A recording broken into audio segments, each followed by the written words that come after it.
We're properly into spring now, and this is actually one of my favorite times to go out and shoot because things can change even within the same day, whether it's weather, light.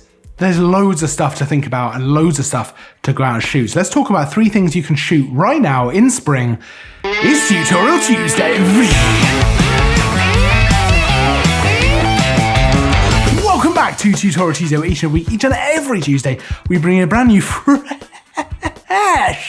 photography tutorial. This week, we're talking all about spring and spring photography. We're gonna go through 3 things that you can shoot right now in spring, give you some inspiration, give you some ideas, give you some fun stuff to go out and shoot. So let's just get straight into it. Number 1, let's talk about the weather. Now, that might not sound super interesting straight away, but spring has so much to offer when it comes to photography and when it comes to things like landscapes, could be portraits, could be just anything.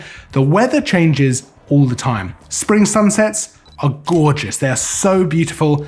They can be really intense. You can get incredibly beautiful burning skies, or you could have loads of rain. You could have a very atmospheric, rainy, stormy time, or you could have a very misty time. But getting out and shooting in any weather is key to making the most out of spring. Something I've really learned over the years is don't just wait for the sunsets, don't just go for sunrise, even in the middle of the day. Right now, for example, it's really sunny, it's the middle of the day, but now is a great time to go out and shoot in the forests, with all that new growth, bluebells, the greenery coming up. You'll get that dappled light through the leaves.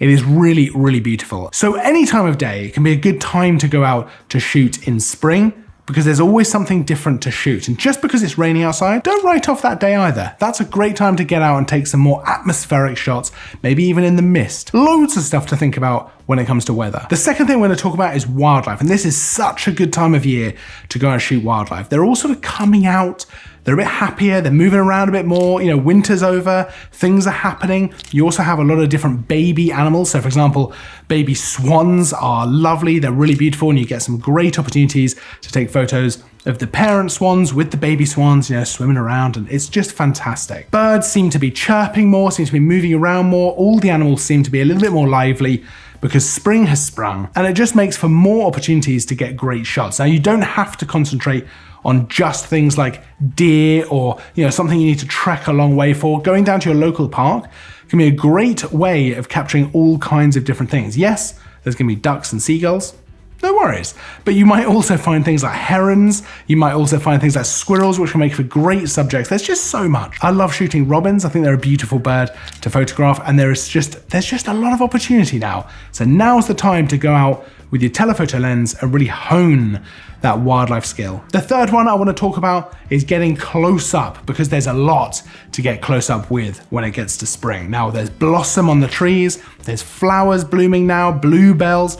I love getting in a little bit closer with some of these, trying to get a nice shot, fill the frame with some of this stuff, because it can be beautiful. Yes, you can go for a nice wide shot as well, but get in a little bit closer. Get some of the details, get those flowers up close, fill the frame, get all that color in there. There's color everywhere this time of year, and it only gets better over the next sort of month, 2 months.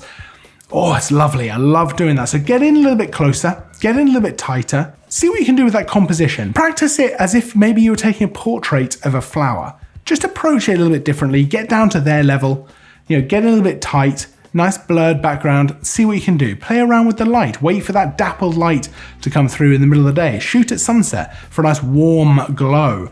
There's a lot you can do here. Those are just 3 ideas for what to shoot during spring, but honestly, there's just so much. There's just a lot of opportunity, and everything feels better. I think partly that's because we're coming out of winter, which was all cold and a lot of rain, and now the sun's shining, right? And now the birds are chirping. It's just nice to be out there. It's a great time to get back out there, taking photos, and just get in amongst it, just get it going. I love it. It's my favorite time. It really fills me with inspiration and gets me wanting to go out and doing stuff. I'd love to know what you're gonna be shooting during spring. Anything else that we didn't cover in this video? I mean, we only covered 3 things, right? So there's loads of stuff. There's loads of stuff. Let me know what you're gonna be shooting down in the comments. Of course, don't forget to check out a list of all the kit we use for all these photos down in the description as well. Like and subscribe for new content all the time.